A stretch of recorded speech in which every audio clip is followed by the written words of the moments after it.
नमस्कार दोस्तों, आज चर्चा करेंगे डैम्पिंग इन इंडिकेटिंग टाइप इंस्ट्रूमेंट्स। इंस्ट्रूमेंट में तीन तरह के टॉर्क होते हैं। पहला डिफ्लेक्टिंग टॉर्क, दूसरा कंट्रोलिंग टॉर्क और थर्ड वन है डैम्पिंग टॉर्क। तो जो डैम्पिंग टॉर्क है ये भी चार भागों में बांट सकते हैं। तो इसमें आता है पहला एयर फ्रिक्शन डैम्पिंग, दूसरा आएगा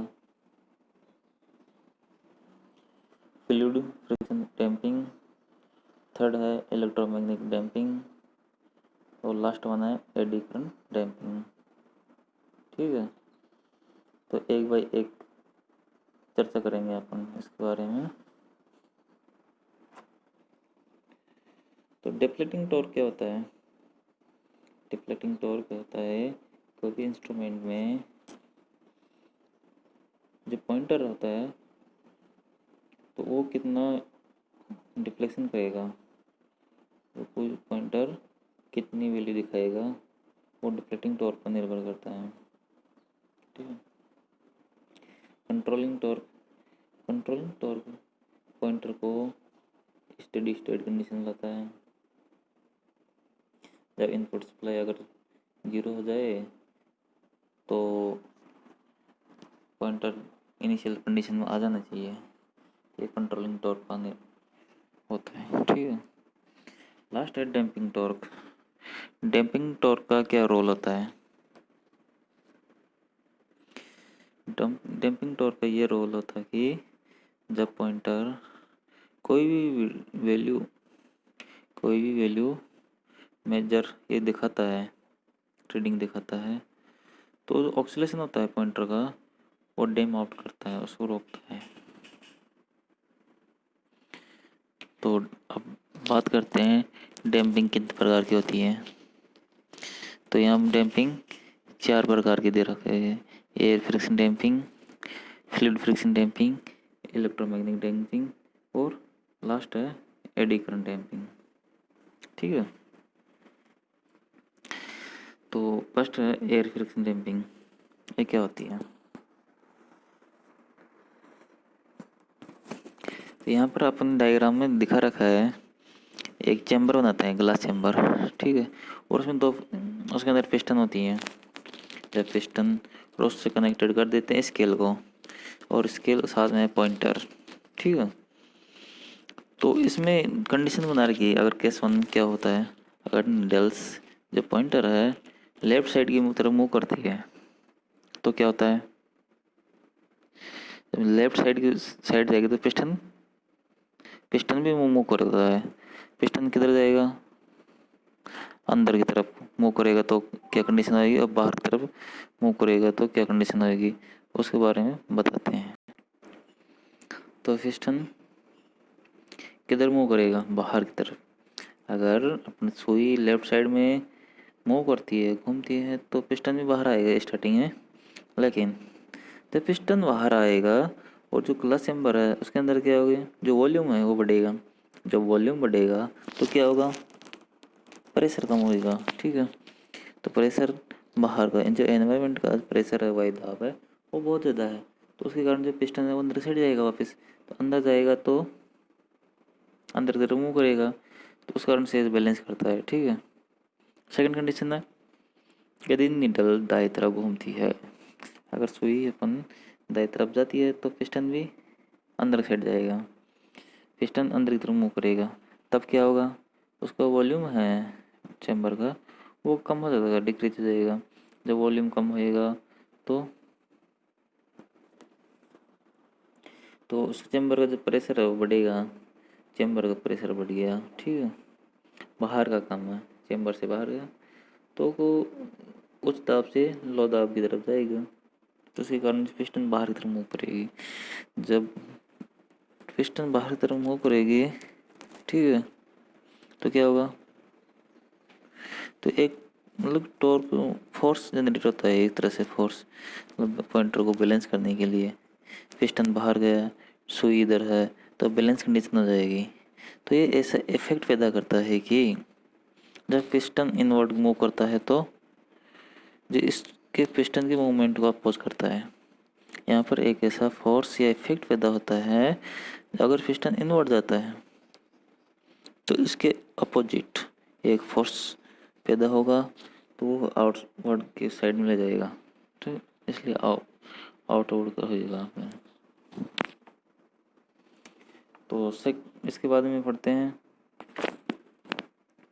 तो सेकंड कंडीशन क्या ले सकते हैं, पी ए बराबर पी सी। पी ए बराबर पी सी कब होगा,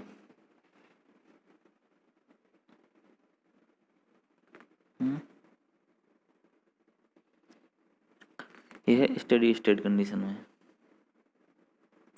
स्टेडी स्टेट कंडीशन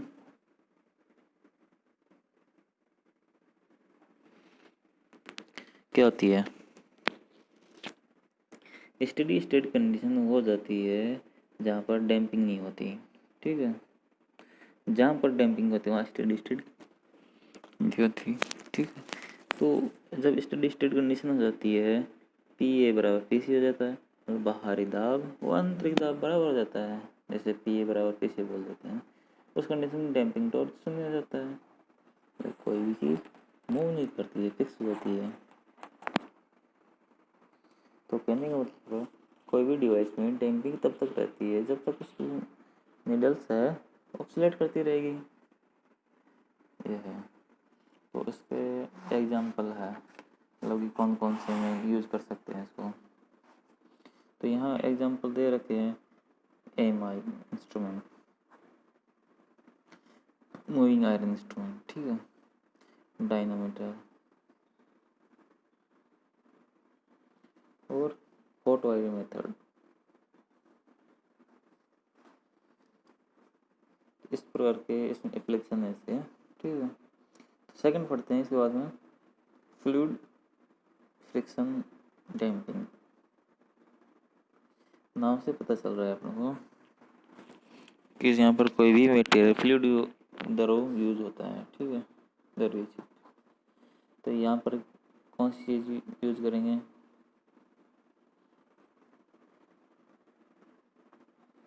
मतलब यहाँ ऑयल यूज करेंगे जनरली, ठीक है। तो इसका डायग्राम दिखा रखा है, और डायग्राम में देखते हैं कैसा है इसका डायग्राम, ठीक है। ये डायग्राम दे रखा है, तो डायग्राम में देख लीजिए, इसमें ऑयल भर रखा है, ठीक है। तो ऑयल का जो चैम्बर है उसके अंदर एक बियरिंग शाफ्ट है, बियरिंग शाफ्ट नीचे दे रखी है, मतलब फ्रिक्शन आसानी से घूम सके उसके लिए पॉइंटर कनेक्ट कर दिया इसके लिए। और एक ओरिजेंटल फ्लोट जो मटेरियल है वो लगा दिए गए, ताकि क्या होगा, तो जो ये यहाँ पर यूज किया है, जो ऑयल यूज किया है, तो विस्कोसिटी ऑफ फ्लूइड, जो ऑयल की विस्कोसिटी है उस पर निर्भर करता है डैम्पिंग फोर्स, कितना फोर्स अप्लाई होगा, ठीक है। ये ऑयल है एक तरह से इंसुलेटर का काम करता है, डाइलेक्ट्रिक मीडियम का भी कार्य करता है। तो इसमें क्या होता है, तो इसके कारण जो फ्रिक्शन पैदा होता है अपने, तो इसमें क्या होता है, जब अपने जो पॉइंटर है वो डिफ्लेक्शन दिखाता है, विक्षेप दिखाता है, तो घूमता है, मतलब कि घड़ी की डायरेक्शन में मूव करेगा पॉइंटर। जब मूव करेगा तो इसमें ऑयल में एक फ्लोट है जो कनेक्टेड है पॉइंटर से, ठीक है, वो भी मूव करेगा, घूमेगा। जब घूमेगा तो उस पर एक फोर्स लगेगा डाउन अपोजिट में, ऑयल के द्वारा जब फोर्स लगेगा उसके फ्लोट पर, ठीक है, तो वो रोकने की कोशिश करेगा, पॉइंटर को रोकने की कोशिश करेगा। उधर ऊपर से फोर्स, राइट लेफ्ट साइड में भी डाउनवर्ड फोर्स लगेगा फ्लोट पर। तो ये दोनों डायरेक्शन में एक एक से टॉर्क पैदा होता है दोनों साइड में, तो वो क्या करते हैं, डिफ्लेक्टिंग टॉर्क को बैलेंस करने की कोशिश करते हैं। इस प्रकार से इसका डेमो आउट करते हैं। जनरली इसको इलेक्ट्रोस्टैटिक टाइप इंस्ट्रूमेंट में यूज किया जाता है। ठीक है, तो इसमें क्या होता है, अगर कंपैरिजन करें अपन एयर फ्रिक्शन डैम्पिंग से इससे, तो air friction damping greater than होती है फ्री फ्रिक्शन डैम्पिंग। कौन है इलेक्ट्रोमैग्नेटिक डैम्पिंग। इसमें क्या होता है, इसका डायग्राम देखते हैं एक बार। यहाँ डायग्राम दे रखा है, एन और एस दो परमानेंट मैग्नेट है, उसके बीच में एक कोयल है, कोयल के अंदर एक फॉर्म रखा है जो एल्यूमिनियम का बना हुआ है। ठीक है, सॉलिड एल्यूमिनियम का बना हुआ है। इससे एक पॉइंटर कनेक्टेड होता है, पॉइंटर से कनेक्ट रखते हैं कोयल के द्वारा। ठीक है, ये जो कोयल है ये कॉपर कोयल होती है, और जो फॉर्मर है वो एल्यूमिनियम का बना होता है।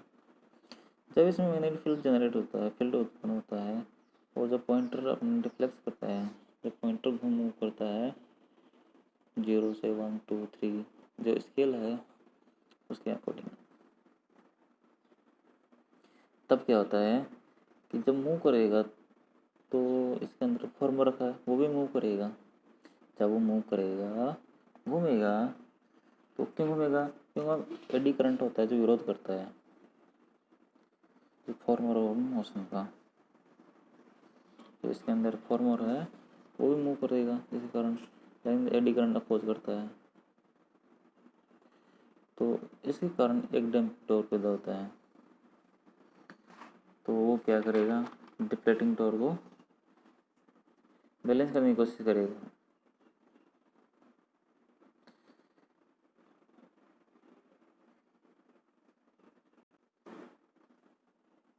यहाँ पर फॉर्मर दिखा हुआ है। ठीक है, यहाँ पर तो फॉर्मर भी घड़ी की दिशा में रोटेट करेगा। जब रोटेट करेगा तो जो फ्लक्स है एन टू एस की डायरेक्शन में जो जा रहे हैं उसको कट करेगा। जो फ्लक्स को कट करेगा तो क्या होगा, एडी करंट इंड्यूस हो जाएगा। तो एडी करंट इंड्यूस होएगा तो अपोज करेगा, किस चीज़ का अपोज करेगा, पॉइंटर का जो ऑक्सीलेशन होता है, पॉइंटर का जो ऑक्सीलेशन होता है उसका अपोज करेगा। तो उसके कारण क्या होगा, पॉइंटर स्टेडी स्टेट कंडीशन में हो जाएगा, और जो वाइब्रेशन होता है वो नहीं होगा, जो एक्चुअल वैल्यू रीडिंग मेजर कर सकते हैं। ठीक है, लास्ट है एडी करंट डैम्पिंग।